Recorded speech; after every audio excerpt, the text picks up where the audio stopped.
passing of Husna Musa, wife of Ibrahim Hussein Zaki. Maldives Meteorological Service issues an orange alert cautioning residents and travelers about strong winds and rough seas. And severe swell wave surges have caused extensive flooding across Nuno Nardo, flooding a large portion of the island.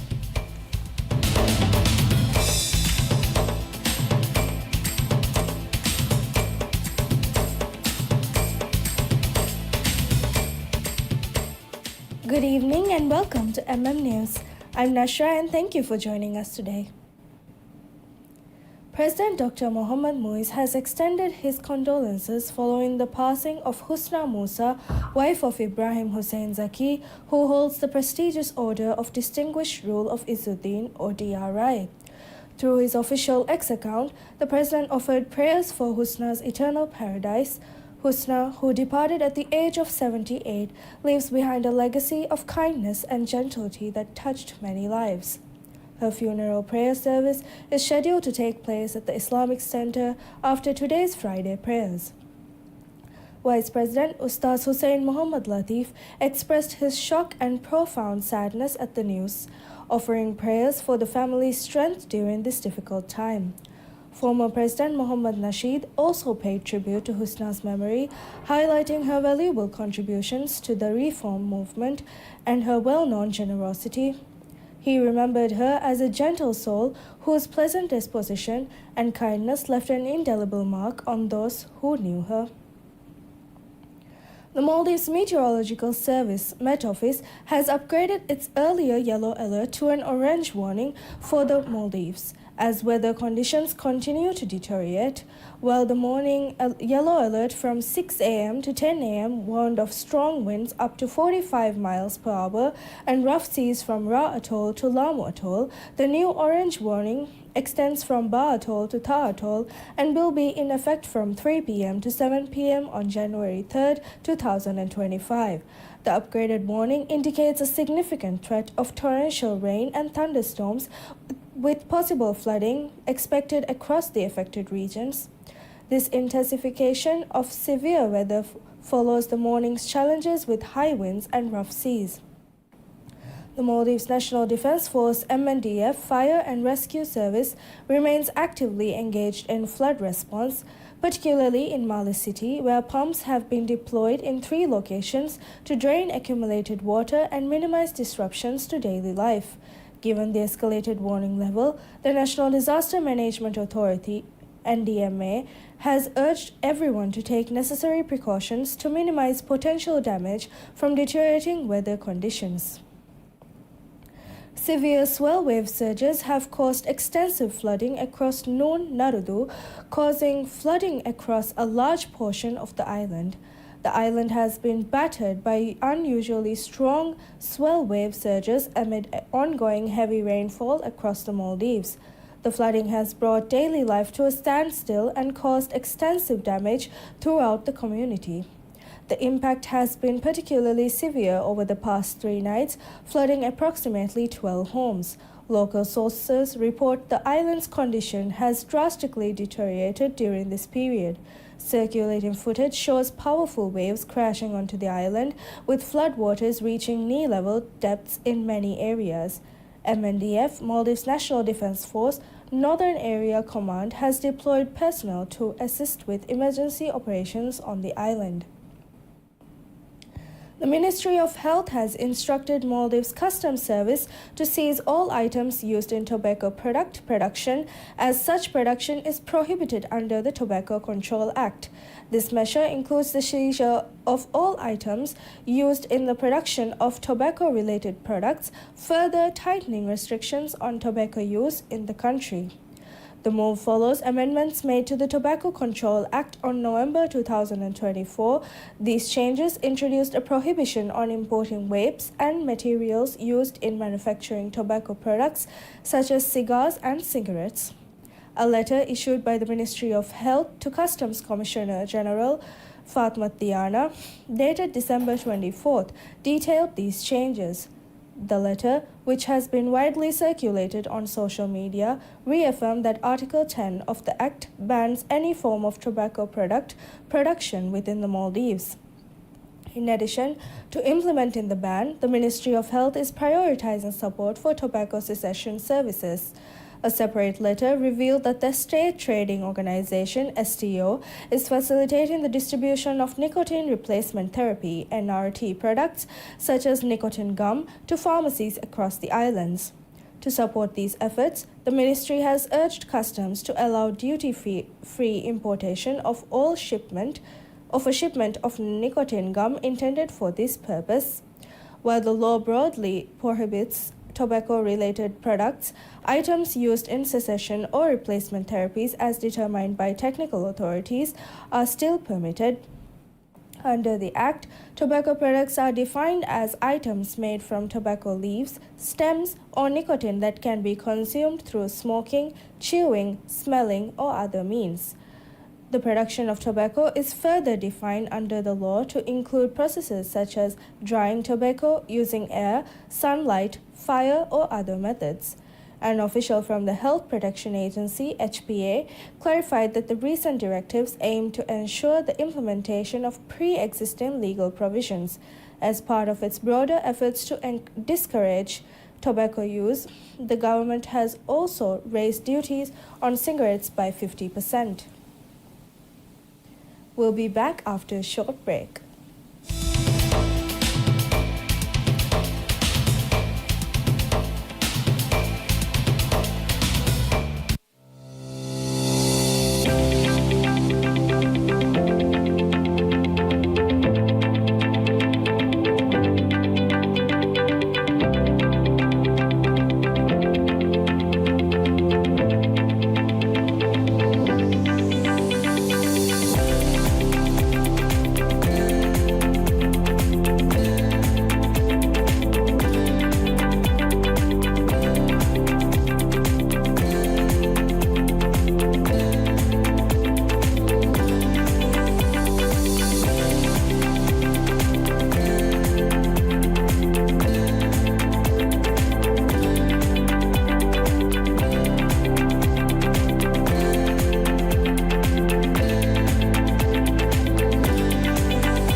Welcome back. Minister of Foreign Affairs Dr. Abdullah Khalil met with India's External Affairs Minister Subramaniam Jaishankar in New Delhi, resulting in the signing of an agreement for the next phase of High Impact Community Development Projects (HICDP) in the Maldives. During the consultations, the ministers discussed development cooperation, economic ties, security, fintech, and people-to-people relationships. Minister Jaishankar reaffirmed India's commitment as a steadfast supporter of Maldives' progress in line with India's neighborhood first policy and vision, Sagar. The visit marks Minister Khalil's first official trip to India since taking office in September 2024, following President Dr. Mohammad Muizzu's visit on October 7, 2024, when several agreements were signed, signaling a rebuilding of diplomatic relations between the two nations. Before his departure, Minister Khalil had expressed his anticipation to strengthen the long-standing partnership and address mutual priorities between the two countries. Regional Airport has developed detailed concepts for newly planned airports and has already attracted interest from potential investors. Speaking to local media, Regional Airport's Managing Director Ahmad Mubin stated that the government is actively working to secure financing for these projects to ensure their successful implementation.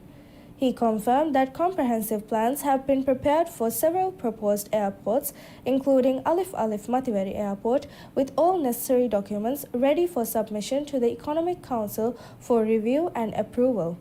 Mubin highlighted that investors have expressed interest in many of the airports yet to begin construction, and the government will make final decisions on project allocations and development strategies after evaluating the proposals.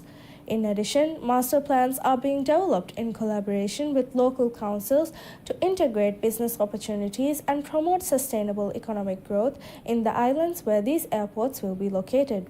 Currently, the Maldives operates 19 airports comprising 5 international and 14 domestic airports. 4 additional domestic airports are under construction. Looking ahead, the government plans to develop 20 more airports, including those already under construction, to further enhance connectivity and regional development across the Maldives. We conclude today's bulletin with a weekly roundup. The development of Hanimadu International Airport is expected to be completed by mid-2025. The $136.6 million project features a 2.46 kilometer runway with a modern terminal designed to accommodate 1.3 million annual passengers. With overall construction now 77% complete, the runway has been fully constructed, while the cargo terminal and airport tower are nearing completion at 90% and 88% respectively. Current efforts are focused on finalizing the distinctive Mantare-shaped 2-story terminal building. Health Minister Abdullah Nazim Ibrahim has announced plans to introduce psychiatry and speech therapy services in all island hospitals across the Maldives to address the growing need for mental health support. Currently, these services are limited to Malé and a few regional hospitals, forcing many patients to travel long distances for treatment. To bridge this gap, the Ministry of Health is actively working to recruit psychologists, psychiatrists, counselors and therapists, sourcing professionals both locally and internationally. The Maldives Industrial Fisheries Company, MIFCO, has announced the successful settlement of fishing vessel payments up to December 26, 2024, with a total of 2,160,312 rupiah credited to the respective accounts. The announcement follows recent reforms aimed at improving payment efficiency. Recent agreements involving MIFCO and financial institutions have reduced delays, with payments now credited within 48 hours of catch weighing for most operators. Officials from the Maldives and China formalized the Maldives-China Free Trade Agreement (FTA) on December 30, 2024, setting the stage for implementation on January 1, 2025. Originally signed in 2014 and approved by the Parliament in 2017, the agreement faced delays but was revived by the current administration. The pact aims to reduce import costs, enhance market access for Maldivian businesses, and open opportunities for professional services such as legal, architectural, and healthcare sectors in China.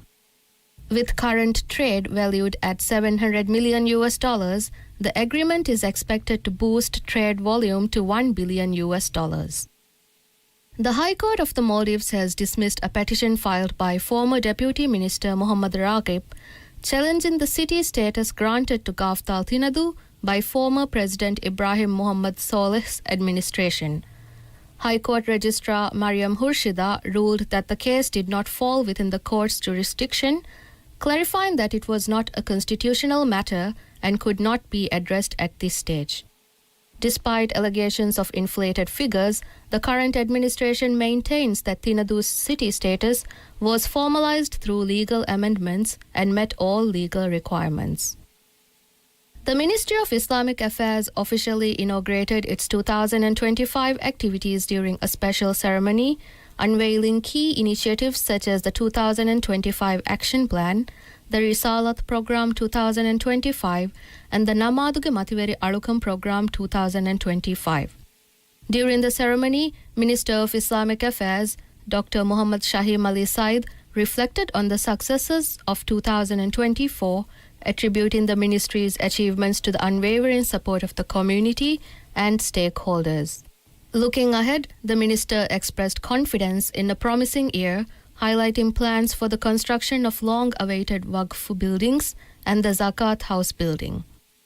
The Maldives Marketing and Public Relations Corporation, MMPRC, under the Visit Maldives brand, has launched its largest global campaign, The World's Biggest Giveaway. The year-long initiative will offer 52 all-expenses-paid holidays, with winners announced weekly. Designed to attract global participation, the campaign aims to showcase the Maldives' diverse tourism offerings while maintaining consistent year-round visibility.